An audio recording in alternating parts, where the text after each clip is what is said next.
Selamat datang di Suara Bogor Istimewa, wadahnya masyarakat Kabupaten Bogor bersuara. Bogor bergerak, Bogor bangun, Bogor bangkit, Bogor istimewa.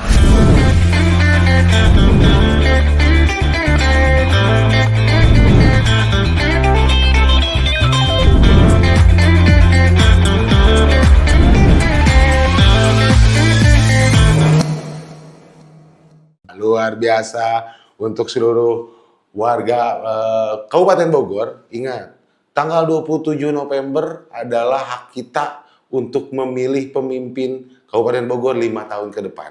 Kita harus gunakan kedaulatan politik kita untuk memilih pemimpin Kabupaten Bogor ya. Jangan sampai salah pilih. Pergi ke GOR pakai sepatu. Cakep. Warga Kabupaten Bogor pilih nomor 1.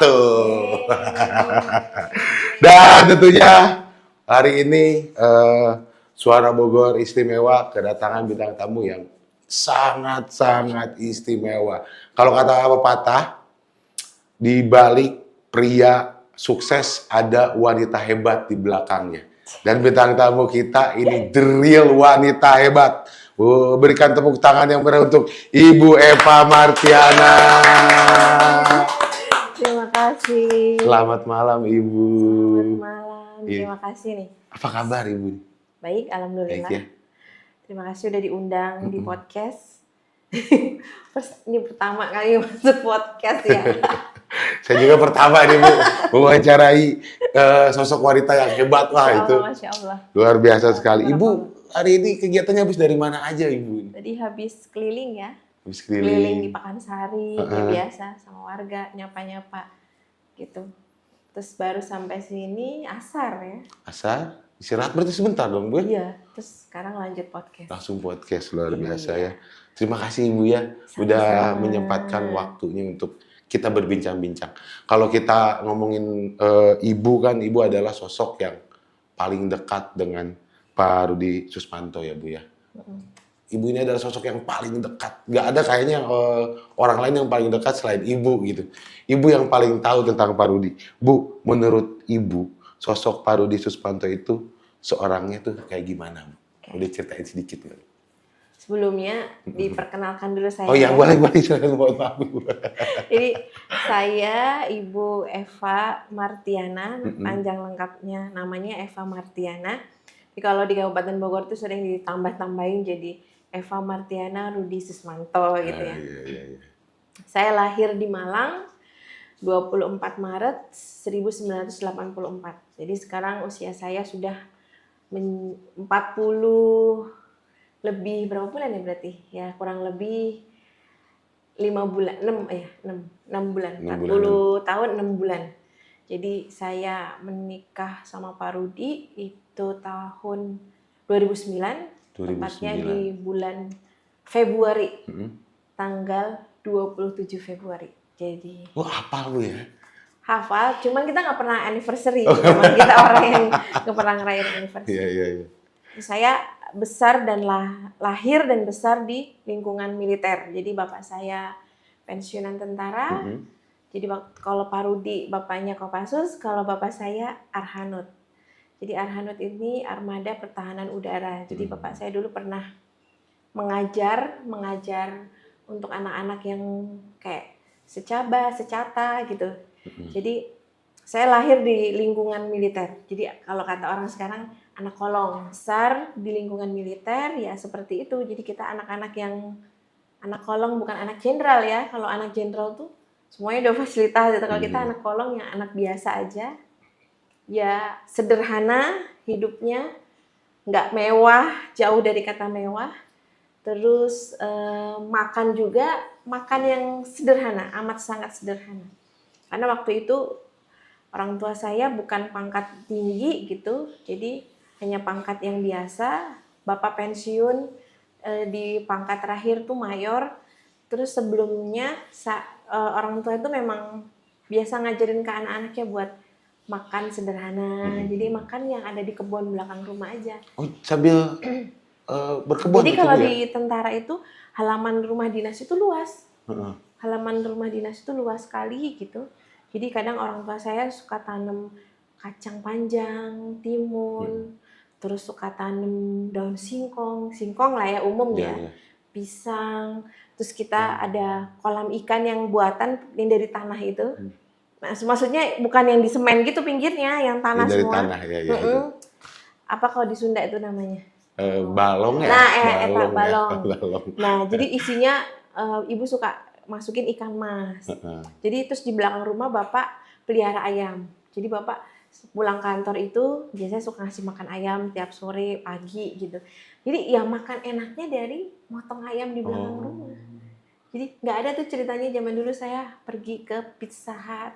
Kalau zaman saya berarti generasi tahun 90-an ya. 90-an, ya, Iya, ya, saya 90-an. generasi tahun 90-an, kayaknya 90-an tuh udah ada McD, udah ada KFC, udah ada pizza. Tapi saya tidak menikmati itu karena kondisi ekonomi keluarga juga nggak bisa ya.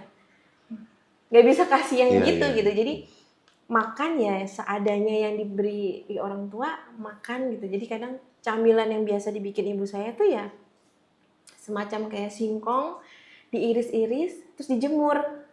Oh, itu apa ya? Kalau di Sunda ya, ada juga itu. Sampai kering ya, Bu ya? Iya, sampai kering, terus digoreng, dikasih gula. Jadi makanan hari-hari gitu. Kalau enggak ngambil ubi ketela rambat itu, ubi direbus sama ibu, dikukus terus dibikin getuk gitu. Nah, jadi masa kecil yang buat saya nggak bisa saya lupakan itu karena ya itu kita makan dari hasil kebun sendiri. Wah, jadi metik mangga di tengah ada kandang ayam itu, di tengahnya tumbuh pohon mangga gitu. Jadi kadang berbuah mangga mana lagi ya. Jadi berbuah dari situ. Jadi ibu emang dari dulu sampai sekarang emang saya kalau lihat ibu tuh sosok yang sangat sederhana ya. Ternyata emang dari kecil sudah dibangun ke sana ibu ya. Sudah dibangun untuk hidup sederhana. Jadi bahkan orang-orang itu salah gagal paham ya. Dipikir saya istrinya ketua DPRD. Sebelumnya kan Bapak menjabat jadi ketua DPRD. Kita tuh hidup di rumah makannya serba mewah gitu kadang. Padahal di rumah menunya juga sama kayak orang-orang di luar sana. Kadang kita menu cuma pakai sambal, ikan, lalapan, ya sama gitu. Jadi nggak ada perbedaan gitu. Karena memang dulu kita nggak ada pilihan. Kalau sekarang kan ada GoFood ya. Iya, banyak kita pilihan bisa juga. pilih makanan apa aja. Kalau dulu kita nggak bisa punya banyak pilihan. Jadi kalau kita mau makan enak ya paling waktu Lebaran, awal puasa. Karena kalau awal puasa tuh sebisa mungkin ibu itu nyediain macam daging lah. Coba hari ke-15 puasa, Indomie lagi. Kalau nggak tempe digoreng pakai kecap atau tahu. Itu jadi memang dari dulu ibu dan bapak saya bukan karena orang tua saya karena memang ngajarin sederhana dan nggak mampu juga kita untuk hidup mewah-mewah gitu. Biasa ya. Berarti bisa disimpulkan juga dong, Bu. Wah, Pak Rudi juga mendengar dari cerita ibu, memang di rumahnya sangat sederhana ya, Bu. Iya, jadi kalau suami saya itu kan memang anak pertama dari 2 bersaudara dan almarhum bapak mertua saya itu orang berdinas di Kopassus, sebelumnya di grup 2 Kopassus, dan ibu mertua saya adalah orang yang hebat. Jadi beliau itu orang yang gimana ya, panutan ya, idol gitu buat saya gitu. Jadi banyak hal yang ibu-ibu di luar sana itu perlu mencontoh bagaimana bersikap menjadi ibu dan menjadi mertua yang baik. Nanti kapan-kapan bolehlah ya boleh ibu mertua saya diundang ke podcast ini. Jadi sosok Pak Rudi itu dilahirkan dari kedua orang tua yang sangat sederhana dan sangat menghargai kebebasan anaknya untuk memilih apa yang terbaik menurut versi dia gitu. Jadi ibu mertua saya itu bukan orang yang membebaskan anaknya atau mengatur anaknya. Jadi lebih ke yang mana menurut kakak yang terbaik itu boleh kakak kerjain. Jadi suami saya itu kan panggilan di rumahnya kan kakak ya. Jadi karena anak pertama, jadi waktu itu kalau dengar cerita ibu mertua saya itu menawarkan mau dipanggil kakak, AA atau abang, kan kebetulan mertua saya kan Sunda ya. Jadi mau dipanggil AA, kakak atau abang. Tapi suami saya pilih dipanggil kakak. Jadi kesehariannya suami saya ya orang yang dari dulu sederhana ya. Jadi Pak Rudi itu waktu banyak orang nggak tahu itu Pak Rudi itu orang yang sama-sama seperti saya, nggak bisa milih apa-apa. Apa yang diberikan oleh orang tua, itulah yang kita Diterima ya Bu. kita terima. Jadi kita nggak bisa yang meminta lebih. Jadi kayak kalau mau meminta lebih juga, kita kan melihat kondisi orang tua juga nggak sampai hati ya, nggak sampai hati kita gitu. Kayak kok kayaknya kurang bersyukur gitu. Dan Pak Rudi itu memang dari kecil orangnya nurut ya. Pak Rudi itu kata ibu mertua saya tuh penurut gitu. Jadi nggak kayak anak-anak pada usia seumumnya yang petakilan atau apa gitu. Enggak, Pak Rudi itu lebih yang kayak lempeng aja gitu. Pergi les naik sepeda waktu mau masih seusia SD gitu. Les ngaji naik sepeda gitu. Terus banyak dihabiskan waktunya di masjid gitu. Jadi Pak Rudi memang orang yang sederhana, memang dari dulu orang yang sederhana. Nah, nyambung nih Bu ya. Boleh ceritain lagi Bu, selain Pak Rudi itu sederhana, sosok Pak Rudi itu seperti apa yang Ibu kenal Bu? Jadi setelah saya tuh sebenarnya kenal Pak Rudi itu dari tahun 2008 ya. Jadi saya kenal beliau, kenal baik, sama-sama teman baik, tapi kita belum pernah komunikasi secara intens gitu. Oh berarti awalnya saling ketemu tapi nggak pernah ngobrol panjang Bu ya? Enggak. Sapa-sapa aja berarti Bu? Iya, cuman sapa di medsos. Oh sapa di medsos malah. Sapa di medsos, ya udah cuman ya gitu doang gitu. Sampai ya memang Tuhan mentakdirkan untuk bertemu. Jadi ya udah. Waktu di situ juga saya nggak pernah berpikir kalau Pak Rudi itu ternyata usianya di bawah saya. Saya kan lebih tua dari beliau. Saya usianya 40, Pak Rudi sekarang masih 39 tahun. Tapi karena mungkin Pak Rudi itu sehari-harinya, kehidupan Pak Rudi itu bergaulnya dengan anak-anak, maksudnya usia yang lebih dewasa dari Pak Rudi. Jadi pemikirannya lebih matang, cara memutuskan suatu masalah itu di luar, maksudnya jauh dari usia sesungguhnya itu. Jadi penampilannya pun seakan-akan usianya tidak sesuai dengan penampilannya gitu kan. Pak Rudi itu mature banget penampilannya tuh, apa ya bisa dibilang penampilan yang dewasa gitu. Maksudnya orang yang berpikirnya nggak seperti anak-anak lagi gitu. Jadi waktu itu ya keberanian Pak Rudi di usia 23 tahun melamar saya. 23 tahun Bu? 23 tahun. Berapa umur? 28 Bu. Dan kebetulan saya belum menikah. Jadi 23 tahun Pak Rudi berani melamar saya, dan waktu itu saya cuma dikasih pilihan begini. Kalau mau nikah sama saya, ikut nurut sama apa yang saya bilang, kalau nggak mau ya udah. Karena kebetulan waktu itu hati saya tuh kayaknya ini orang yang pas, yang bisa membimbing saya menjadi orang yang lebih baik. Jadi saya iyain. Alhamdulillah. Jadi waktu itu usia Pak Rudi 23 tahun, saya mau ke 24 tahun. Jadi Pak Rudi mau ke 23 tahun, saya mau ke 24 tahun. Jadi mau ke 24 tahun, ke 23 tahun, itu saya nggak pernah ngerasa maksudnya gini, ada orang yang setelah menikah tuh, ini gimana ya ke depannya ya. Jadi saya setelah menikah dengan Pak Rudi, saya demi Allah itu saya tidak pernah merasa takut kehidupan saya ke depan itu seperti apa. Saya yakin Allah tuh akan jamin saya. Jadi tinggal di rumah tipe 36. Saya pertama kali tinggal di rumah tipe 36. Rumahnya kecil. Ruang tamunya itu kalau diisi sampai 6 orang tuh udah kayak penuh banget gitu. Terus belakangnya dapurnya itu masih dapur darurat. Jadi pakai bambu atau kayu, terus itu pakai asbes. Jadi itu kalau kalau tikusnya jangan tanya, banyak banget. Kalau hujan bocor. Jadi saya punya cerita yang orang di luar sana nggak pernah tahu. Jadi suatu ketika, saya ini orang yang nggak pernah mau komplain sama suami. Jadi apa yang dikasih sama suami saya terima. Itu ketika ini baru nikah, ada kali ya 6 bulan gitu. Terus kita nggak punya uang nih ceritanya. Terus pulang-pulang suami saya bawa uang 400.000. Itu tahun berapa Bu? Tahun berapa ya? 400.000. 2010. Saya nikah 2009. 2009. Maksudnya pas saya udah pindah ke sini 2010, berarti kurang lebih saya udah setahun nikah ya. Tapi sebelumnya kan saya kerja. Jadi saya sambil kerja sambil nikah. Pindah ke sini 2010. Saya tuh waktu tuh diajak pindah itu juga saya agak nggak usah lah, saya bilang gitu. Cibinong itu mana? Saya bilang gitu kan. Karena nggak paham mana-mana kan. Udah ikut aja kita, kalau ayah dari BSD ke Waktu itu kan udah kelola polo berkudanya Bapak. Ya. Jadi kalau dari BSD ke Ciruyung ya itu masuknya ya. Ya, Ciriung. Jagorawi, Ya. Jagorawi Golf itu kita harus lewat tol Jagorawi itu udah pakai tol, bensin kan segala macam. Dan akhirnya saya memutuskan untuk pindah ke Cibinong ini dan pertama kali nempatin di Nirwana Estate rumah tipe 36. Jadi ceritanya nggak punya uang kan, ditanya uangnya ada, masih ada nggak Bun uang? Nggak punya uang gitu kan.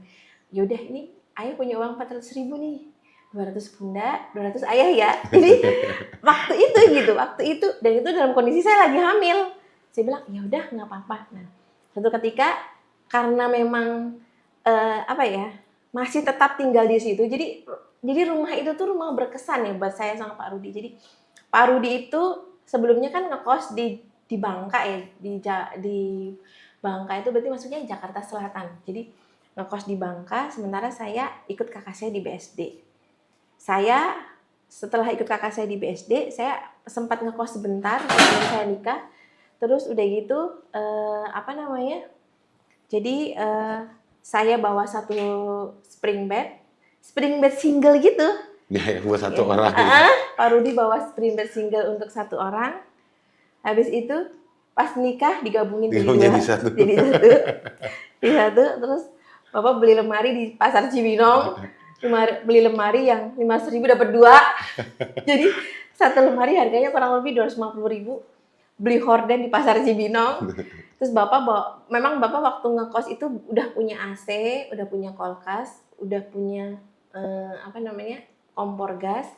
Jadi saya bawa sendiri, saya bawa TV. Karena saya udah punya TV, saya bawa TV. Saya bawa rak TV ya, gitu. Jadi patungan ya Bu? Nah, untuk gitu. Ngisi rumah patungan. Dia udah punya, nah udah cukup nih segitu. Terus akhirnya lahirlah anak pertama si kakak itu kan 2010 bulan Agustus ya. Nah tetap kami masih tinggal di rumah tipe 36 itu dengan kondisi dapur yang masih tetap seperti itu. Bocor segala macam. Jadi ceritanya anak kedua saya lahir masih usia 3 bulan, hujan deras banget nih. Saya pikir udahlah mungkin pakai ember 3 ini udah cukup nih ya. Nggak taunya begitu saya ke belakang ke dapur itu air bukan lagi netes tapi udah kayak air bah. Udah banjir. Udah banjir dari atas ke bawah ini. Habis itu saya cuman berdiri, saya nggak bisa ngomong apa-apa. Saya cuman bilang ini sama Allah. Ya Allah, jadikan ini rezeki buat suami saya. Jadi pas air tuh bener-bener jatuh ke bawah gitu, saya doanya cuman ya Allah, saya ikhlas. Jadiin air yang jatuh ini adalah air yang seperti rezeki yang mengalir untuk suami saya. Jadi begitu airnya udah jatuh gitu, saya telepon, ya dapur banjir, serius gitu. Udah bentar aja pulang gitu. Itu posisi Pak Rudi ada di mana Bu itu? Lagi di Polo, Lagi kerja ya posisinya Bu? Lagi di Nusantara Polo dan anak yang nomor 2 ini masih bayi dan waktu saya tinggal ngurusin banjir itu saya taruh dia di sofa kan, ada sofa sofa panjang yang isinya tiba 3 orang gitu, saya taruh dia di sofa gitu, begitu saya balik mukanya udah pada hitam semua. Itu ya Bu? Itu kan itu apa namanya yang kawat nyamuk itu kan ada debu-debunya kena ke mukanya dia, saya kaget kan, oh ini kenapa mukanya. Jadi nggak semua orang yang bayangkan saya dan Pak Rudi itu kehidupannya dari awal itu nggak struggle gitu, banyak hal yang memang perjuangan lah Bu ya, dari perjuangan awal. Dari awal sampai sekarang itu perjuangan lah ya gitu, banyak perjuangan gitu. Nah Bu, tadi kan menceritakan Ibu bersama Pak Rudi sebelum Pak Rudi menjadi anggota atau ketua DPRD Kabupaten Bogor ya Bu ya. Nah sekarang Ibu boleh ceritain ya Bu, suka duka Ibu bersama Pak Rudi saat Pak Rudi menjabat menjadi ketua DPRD Kabupaten Bogor. Jadi awalnya suami kan izin ke saya. Ini sebelum nih Bu ya? Sebelumnya kan Pak Rudi mengelola polo berkudanya Pak Prabowo Subianto. Jadi memang Pak Rudi itu ke politik itu enggak sama sekali, cuman memang koneksi pertemanan beliau tuh luas. Enggak cuman orang penggede aja, tapi tukang ojek juga, tukang parkir. Jadi banyak orang yang kenal beliau, dan saya dengar banyak orang yang bilang kenapa Pak nggak nyalon jadi dewan aja gitu. Tapi waktu itu masih saya nggak ngerti gimana ceritanya, tiba-tiba 2019 itu sebelum pemilihan anggota dewan itu, beliau bilang ke saya, "Pun, gimana kalau ayah nyalek gitu kan?" Terus saya bilang, memang ini siapa yang mau? Ayah atau diperintah sama Pak Prabowo? Saya bilang gitu kan. Ya ayah ya diperintah Bapak gitu. Karena kan kalau di Gerindra kan semua kader yang memang mampu dan bisa ya harus terjun gitu. Mau itu menjadi anggota dewan atau mau menjadi bupati atau wakil bupati, mau apa aja yang penting bermanfaat untuk masyarakat kan. Jadi waktu itu saya cuman bilangnya, pesannya cuman satu, nggak perlu pakai ambisi. Jadi biarkan Allah yang mengatur. Seandainya memang dikasih jalan ke situ, pasti akan dimudahkan. Tapi kalau memang nggak dikasih ke situ, diberikan keikhlasan hati. Karena kalau kita pakai ambisi, kita bakalan menghalalkan segala cara untuk mencapai apa yang kita inginkan kan. Itu yang saya nggak suka, dan jangan jadikan profesi yang baru ini sebagai profesi yang akan membuat kita terlena. Jadi kayak yang udah nikmatin uang gini-gini, tapi kita nggak ada kontribusi apapun untuk kebaikan masyarakat gitu.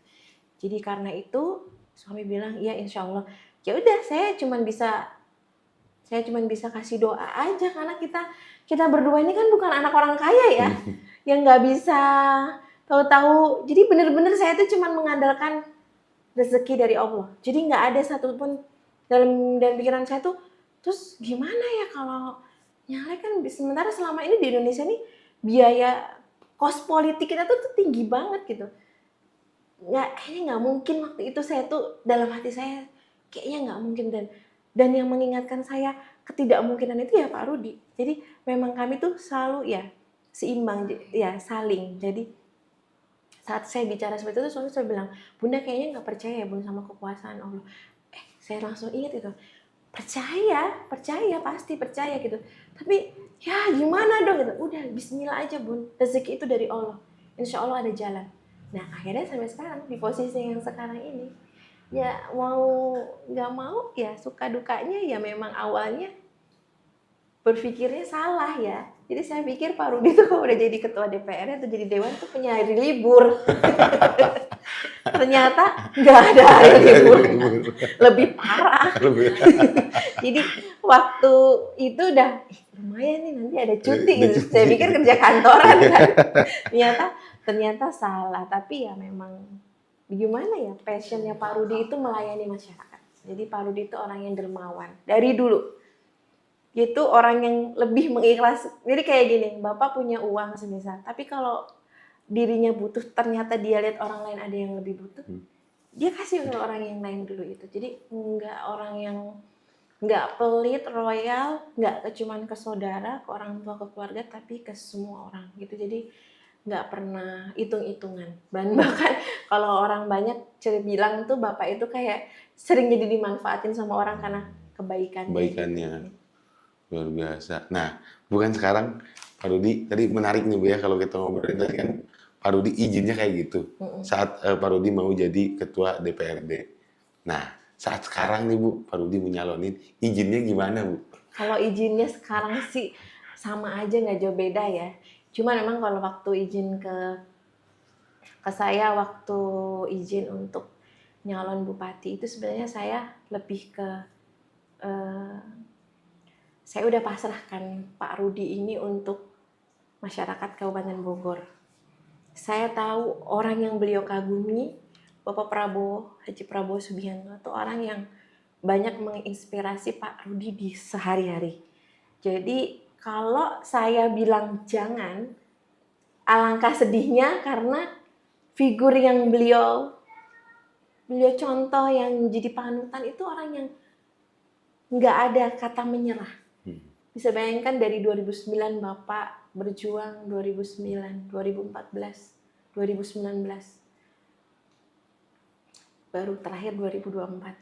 Itu kan perjuangan yang bisa kita bilang nggak, iya, itu nggak instan, dan itu tuh perlu kekuatan ya. Nggak semua orang punya kekuatannya seperti itu. Jadi kalau waktu Bapak bilang, Bun, Ayah, kalau memang Pak Prabowo mengizinkan dan meridhoi memberikan Ayah mandat dan amanah, insya Allah Ayah akan jalanin apa yang sesuai dengan Pak Prabowo inginkan. Jadi cuman satu pesannya, yaitu tadi, semakin tinggi pohon, semakin kencang anginnya, semakin banyak cobaannya. Dan itu saya tulis di status di WA ke beliau, saya bilang, kita harus menjadi pasangan yang saling menguatkan, jangan saling menyalahkan. Jadi kalau tinggi pohon, terus kita gampang denger berita miring tentang pasangan kita, itu alangkah mudahnya kita terprovokasi sama hal-hal yang remeh-temeh, nggak penting gitu ya. Karena sementara tujuan kita ini tujuan yang luar biasa gitu, kemajuan masyarakat Kabupaten Bogor itu intinya gitu. Kalau kita pasangan yang saling menguatkan dan saling mensupport satu sama lain, insya Allah perjalanannya insya Allah akan dimudahkan oleh Allah. Dan nggak mungkin juga nggak ada halangan, nggak mungkin juga nggak ada cobaan.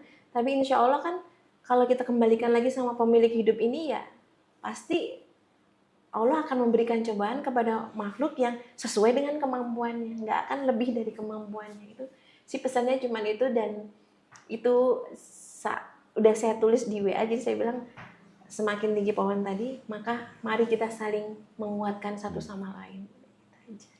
Luar biasa Bu ya. Wow, saya haru banget Bu. Tapi Bu, saya mau tanya jujur nih Bu ya. Kalau Ibu boleh pilih gitu, Ibu milih Bapak yang mewakafkan dirinya untuk masyarakat, atau Pak Rudi yang ya udah le sama keluarga aja. Kalau suruh milih, Ibu milih yang mana Bu? Kalau dibilang egois boleh kan ya, semua orang tuh punya sisi di mana dia boleh memilih apa. Kalau dibilang milih, ya semua orang pasti pengen milih suaminya ada di tempat, di rumah, bisa nemenin kemana-mana. Karena selama perjalanan rumah tangga saya 15 tahun itu, Pak Rudi tuh hampir gak punya waktu keluarga gitu. Jadi waktunya habis untuk banyak masyarakat gitu. Tapi saya kembali lagi bahwa kayaknya saya berdosa kalau seandainya saya membuat suami, itu rasa cinta saya ke beliau itu dengan wujud saya akan memberikan kebebasan kepada beliau, dengan kebebasan yang tanda kutip ya, maksudnya kebebasan yang bertanggung jawab untuk membahagiakan masyarakat Kabupaten Bogor. Jadi kalau saya bilang diri saya, udahlah nggak usah ngapain gitu, kayaknya kok saya dosa banget gitu ya. Maksudnya suami saya memang punya cita-cita mewakafkan dirinya untuk masyarakat Kabupaten Bogor. Jadi bisa dibilang Bapak itu disinilah mungkin kami berdua akan dimakamkan. Maka saya pengen Bapak membuat suatu perubahan yang real gitu buat masyarakat Kabupaten Bogor. Jangan stuck gitu. Ada sesuatu hal yang berbeda gitu. Makanya kita sebutnya kan Bogor Istimewa. Iya. Jadi harapannya ke sana. Harapannya ke sana. Jadi Ibu sudah ikhlas lah sama semua itu ya. Bismillah, insya Allah dengan ridho Allah, kedua orang tua dan satu ibu mertua, insya Allah kita semua ikhlas. Bukan saya hanya saya saja ya, mungkin saya kondisikan anak-anak untuk udah bisa ikhlas bahwa ayahnya ini adalah milik bersama. Jadi kita nggak boleh lagi egois. Kenapa kita nggak ada waktu keluarga? Nggak boleh. Jadi memang kita harus fokus sama tujuan kita. Kalau perlu kita support ayah, biar apa yang ayah inginkan dan ayah menjadi cita-cita ayah itu, ayah Rudi tercapai di Kabupaten Bogor. Luar biasa, amin. Jadi sekeluarga udah siap dan ikhlas. Insya Allah. Amin. Bu, ini kan Ibu doang nih Bu yang paling tahu nih ya sama bagaimana Pak Rudi. Bu, ceritain dong Bu sedikit tentang apa yang orang lain gak tahu tentang Pak Rudi. Jadi Pak Rudi tuh memang, saya ini bukan apa ya, kalau kata orang tuh lip service ya, kayak ngomong bagus-bagusin kecap nggak ada nomor 2 gitu, kecap nomor 1. Enggak sih, tapi memang Pak Rudi itu memang karena tadi lahir dan besar dari keluarga yang sederhana, bahkan di usia beliau yang masih SMA gitu, banyak dihabiskan waktunya di masjid gitu. Oh, Jadi ya, sempet di masjid tuh ya? jadi marbot. Jadi marbot masjid. Jadi sambil puasa Senin Kemis jadi marbot masjid, bersihin masjid. Karena itu Pak Rudi sebenarnya itu punya apa ya? Sisi humoris yang luar biasa. Jadi Pak Rudi itu orang yang suka bercanda sebenarnya, meskipun terkadang kalau ngelihat sepintas tuh kayak wih serius banget banget loh, gitu. serius banget. Tapi memang beliau tuh suka bercanda gitu, dan nggak semua orang sih dapat bercandaannya Pak Rudi Iya. gitu. Kalau Pak Rudi itu memang orangnya gitu. Terus apa ya, kayak semisal hal-hal yang banyak orang nggak tahu tuh ya gampang tersentuh ya orangnya. Jadi dengar cerita yang sedih-sedih dikit gitu nggak bisa gitu. Jadi kalau ngeliat orang susah dikit tuh nggak bisa. Jadi orangnya yang itu tadi terlalu gitu ya, terlalu baik gitu sama Lembut orang. lah Bu hatinya Ibu. Ya peka lebih tepatnya. Lebih Peka. terbawa suasana ya. Iya, nah Saya jadi juga. makanya tapi ya karena didikan Pak Prabowo yang luar biasa disiplinnya gitu, karena kan dari usia 20 tahun kan Bapak udah serumah sama Bapak ya.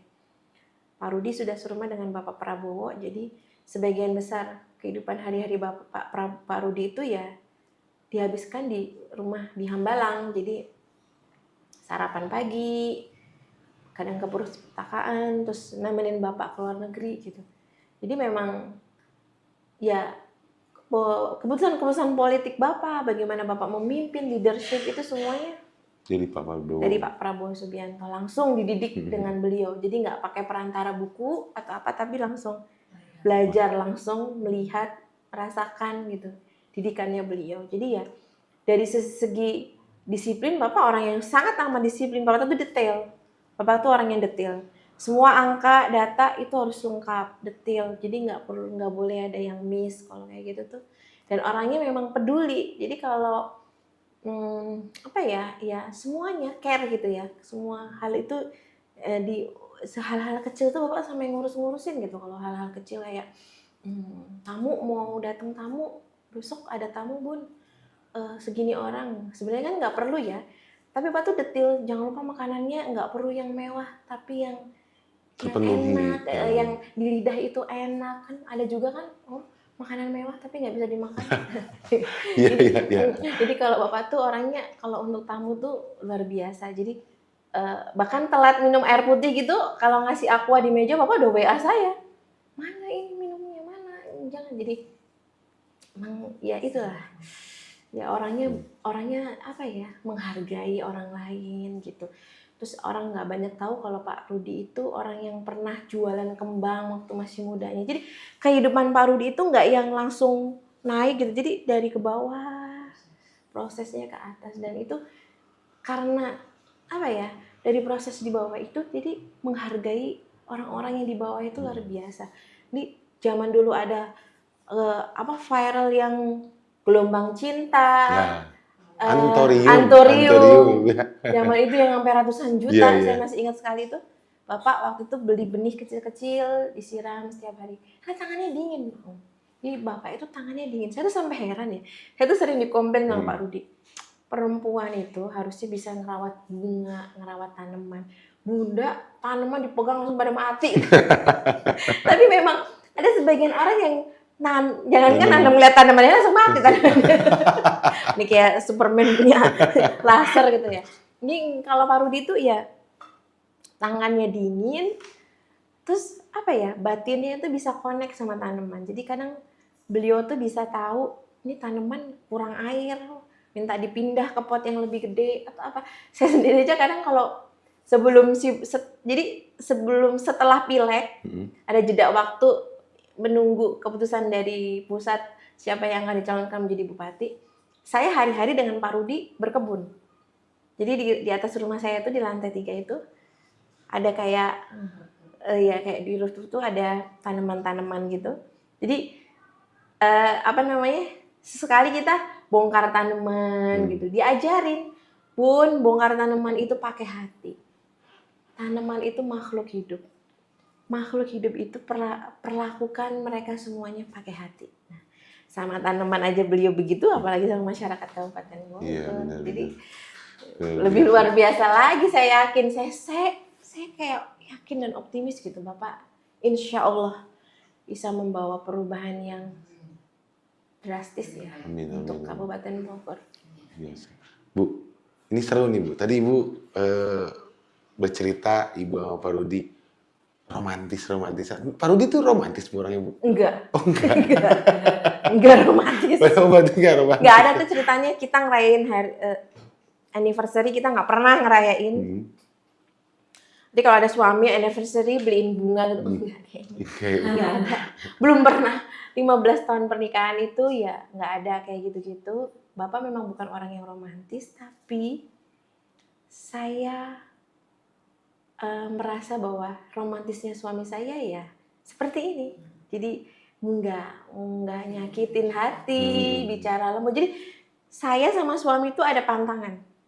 Kata-kata yang nggak boleh dikeluarkan dari kita itu adalah kamu dan aku. Hah? Terus kalau manggil? Iya, kalau nggak bunda, ayah atau sayang. Oh gitu. Itu larangan. Aku dan kamu kan kalau anak sekarang itu Nggak itu halus, itu larangan. larangan. Jadi saya nggak pernah ngomong sama suami saya. Kalau umum kan biasa suka chat ya. Gimana nih, aku mau jalan sekarang atau gimana gitu. Iya. Kalau saya ngomong aku atau suami saya ngomong aku atau saya ngomong kamu, Pak Rudi ngomong kamu. Wah itu dah melanggar seperti kayak undang-undang tidak tertulis, tapi itu wajib dijalankan gitu. Kita saling menghargai gitu. Tapi itu bukti dari romantis loh. Nah iya makanya kan. Itu saya bukti bilang, dari keromantisan. jadi romantisnya saya sama Pak Rudi itu bukan bukan romantis dari segi orang-orang yang pikirkan. Kalau orang-orang di sana pikirkan kan romantis tuh dinner candlelight berdua, terus dikasih berlian atau bunga atau jalan berdua. Enggak, jadi Pak Rudi itu memang tidak, kita berdua, kita udah sepakat dari dulu tidak boleh menggunakan kata-kata aku dan kamu dalam pembicaraan kita keseharian. Itu pun juga akhirnya terbawa ke anak-anak. Jadi anak-anak kalau manggil kakaknya atau apa adiknya ya dek atau kak atau apa, mungkin kadang anak-anak juga masih mesti harus belajar ya. Mesti ada kelepasan ngomong kak kamu nih gitu atau gimana. Jadi memang gitu. Jadi nggak pernah semarah-marahnya apa suami saya tetap bilang ayah atau bunda atau sayang. Udah 3 kata itu doang yang sehari-hari dikeluarkan. Jadi nggak ada aku, nggak ada kamu, jadi nggak ada. Wow, itu bisa tuh buat pemuda-pemudi nih. Iya. Ya, untuk kayaknya menjaga Ogi juga hubungan. kalau ngomong sama pacar pasti aku kamu kan? Aku kamu. Karena kalau zaman sekarang aku kamu itu halus. Iya. Yang nggak halus misalnya kayak mohon maaf ya, lu gue gitu-gitulah ya. Nah, justru aku kamu itu adalah alternatif kata yang halus untuk manggil pasangan gitu, Bu. Iya. Tapi ini ada yang lebih romantis lagi ternyata. Nggak Boleh dicoba, Bu. Nggak pernah. Dan menjawab WA itu kalau saya cuma jawab iya aja, berarti Bapak tuh tahu saya lagi gak enak hati, gedek atau apa. Dan sebaliknya. Jadi kalau udah keseringan iya terus suaminya suka bilang, "Boya dipakai sayang." Jadi iya sayang atau iya sayang. Jadi suami juga sama. Jadi kalau balasnya cuman iya itu saya balas lagi ke suami, ya mbok di belakangnya dipakai sayang gitu. Iya sayang maaf, itu romantisnya. Jadi romantis bukan dari hal yang kayak pemberian ya enggak, karena saya pikir saya sudah diberikan banyak hal sama Pak Rudi, banyak sekali, dan itu untuk balasnya itu saya nggak tahu gimana ya, paling ya dengan cara berbakti yang sebaik-baiknya ke suami saya gitu. Jadi selama 15 tahun pernikahan itu saya layani suami saya dari ujung kakinya sampai ujung rambut. Mungkin nggak semua orang sama seperti saya. Dan kadang kalau teman-teman saya suka bilang, "Ih ngapain sih sampai segitunya mas suami?" gitu. Ya tapi saya berbeda gitu. Jadi dari pertama nikah sampai sekarang, kaos kaki saya pakein, sepatu saya pakein. Nggak saya pakein itu kalau beliau sedang kunjungan keluar kota atau apa, tapi selebihnya semua saya pakai baju saya siapin. Jadi baju yang Bapak pakai hari ini atau besok itu baju pilihan saya. Jadi Bapak tuh nggak cuman ngomong saya ambilin baju, jangan yang ini Bun, jangan yang ini tuh maksudnya spesifik, yang lain Bapak nggak ngasih tahu. Jadi saya cari yang lain, baru yang kedua baru dipakai. Jadi nggak yang nurut. Dan Bapak itu orang yang bisa dibilang jarang ke mall. Bapak tuh nggak suka nge-mall. Nggak suka nge-mall. Jadi ini satu. Kalau ibunya suka ke mall nggak? Kayaknya semua ibu-ibu juga suka. Tapi maksudnya Bapak itu satu hal yang orang nggak pernah tahu, Bapak tuh nggak suka ke mall. Jadi kalau pergi liburan sama anak-anak tuh, boleh nggak sih alternatifnya jangan ke mall? Gitu udah. Kemana kek? Udah request terlebih dulu. Iya, ya? jadi beliau itu nggak suka kayak gitu ke mall. Jadi bahkan semua pakaian beliau, sepatu beliau itu semua saya yang beliin. Jadi nggak, alhamdulillah ya, lisannya selalu terjaga dengan tidak menyakiti perasaan pasangan itu. Jadi apa yang saya beliin itu selalu beliau terima.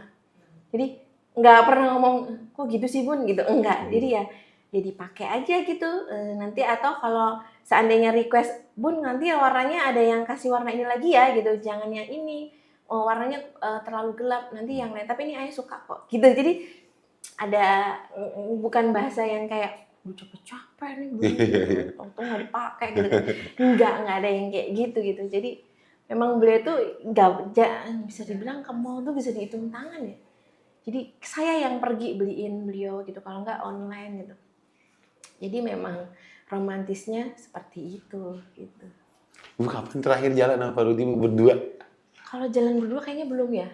Udah lama enggak? Selalu banyak yang mengikuti di belakang. Jadi kalau jalan berdua sih next ya mungkin ya Om. Saya tuh sampai mungkin di podcast ini kalau Bapak nonton habis pilkada kalau udah beres saya pengen banget jalan berdua sama suami saya. Ya mungkin anak-anak ikut. Cuman di satu tempat itu saya mau berduaan aja sama suami saya itu ya ngobrol. Jadi saya itu selalu itu loh deep talk ya. Kebiasaan saya sama suami itu deep talk. Jadi waktu awal-awal pilkada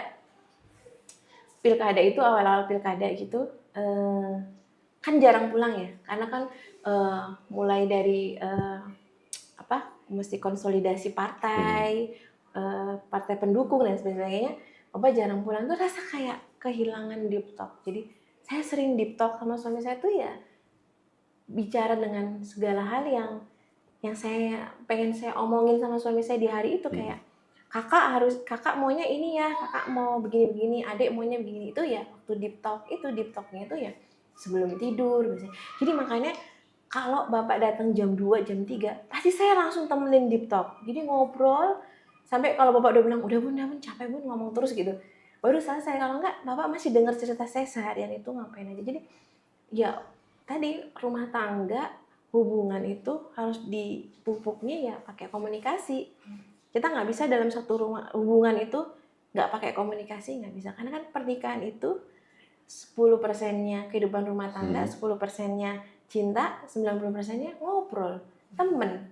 Ya kan? Sisa-sisanya tuh cuman gitu-gitu aja, hari-hari cerita, ngobrol. Bahkan kalau nggak bisa ngobrol sama Bapak tuh rasanya gimana gitu, kurang. Jadi makanya saya bilang kan sama suami, saya bilang sama suami ya, besok kalau udah selesai pilkada, yuk kita pergi sama anak-anak, tapi habis itu cuman kita berdua, ada yang anak-anak pergi kemana, kita cuman berdua main atau apa gitu.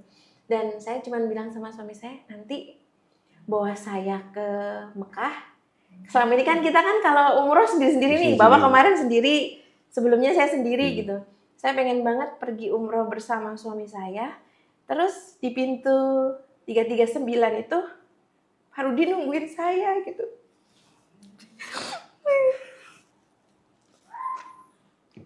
Ada tisu, boleh tisu. Jadi di pintu 339 tuh saya pengen Bapak nungguin saya di situ. Jadi saya tuh kan apa ya? Maksudnya saya tuh pengen pergi ke sana karena kalau di 339 itu kan pintu, katanya orang tuh pintu romantis gitu ya. Jadi